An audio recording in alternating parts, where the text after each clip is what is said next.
I wanted to tell you the story of Blackberry Bobby. Blackberry Bobby was born in the eastern coast of North Carolina, just off the military base at Camp Lejeune. He was born to a mother who ended up being in and out of a mental institution 3 different times. He was so severely beaten, burned, even raped.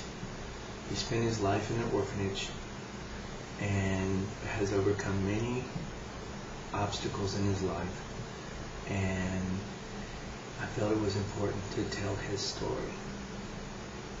The story starts probably from the first memory of riding in a car with my mom, and she is pointing her finger in my chest with a nail, and her fingernail is just poking me, and I remember it used to leave little arches from where it hurt so bad, and I can hear her voice saying, I guess I'm about 5 years old, and she's saying, look, you little son of a bitch, you better come home when I call you, or I'll beat the shit out of you. You understand? And at that point I noticed I'm sitting as far away from her as I can get.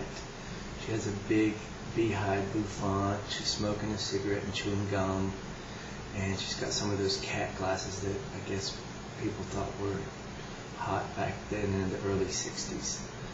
And I remember saying yes, and then I feel a slap.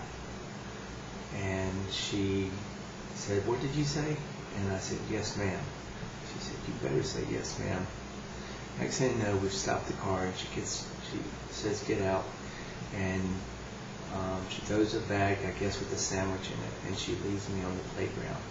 And it's one of those hot southern North Carolina days that you can barely breathe. It even burns your nostrils. But, it's okay, it seems to me at the time, because there's a sandbox, there's a merry-go-round, there's swings, and there's a little water fountain.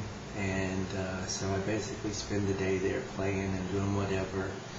And I remember I'm swinging, and all of a sudden I realize the sun's going down. And then tears come into my eyes, and I'm really scared, and I realize that I haven't come when she called me. And then the fear comes, because I guess this must not be the first time that I knew what was about to come. And so I'm like 5 and a half, and I decide I can't go home. So I start walking, but I don't know where I'm going. I'm only 5 years old. I'm not thinking about running away. I just don't want to go home. And I remember all of a sudden my stomach, I haven't eaten anything but that one sandwich sometime earlier in the morning.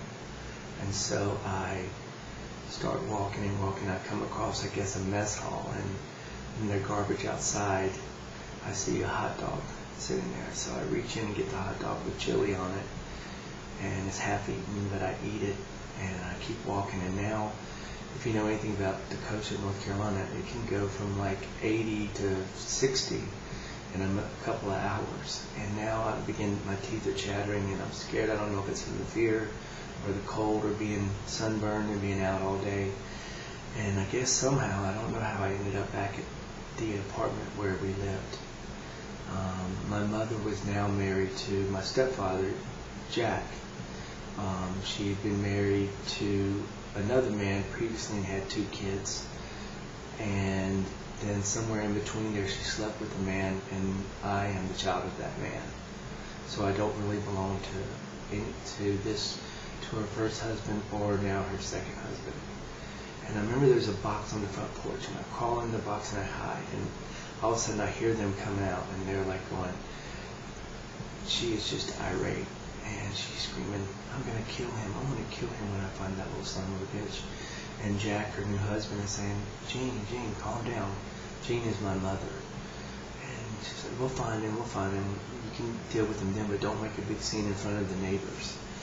And so I guess then they call the MPs after a while, and they're all looking for me, and I can hear them talking. And then they all leave, and they go inside, and then all of a sudden I look up, and there's my brother Timmy, my older half-brother Timmy, and he's staring at me in the box. And all of a sudden and I'm sure my eyes said, please don't say anything, please don't say anything. But he starts screaming, here he is. And that's when she comes out and she grabs me by my arm, just by the arm, and drags me into the house. Even before then, she starts slapping me, starts hitting me. And Jack says, "Get inside, get inside." So she takes me into the bedroom and she slams the door, and that's when the kicking, the beating, the punching, and everything, and eventually she ends up throwing me into what is my bed, which is a shelf built in a sliding door closet. And she slams the door, and I lay there crying, and it feels like my nose is bleeding. And then I remember I vomited. And this wasn't the first time this happened. It was several times. And that's how the story of Blackberry Bobby starts. And I hope you tune in for the next episode.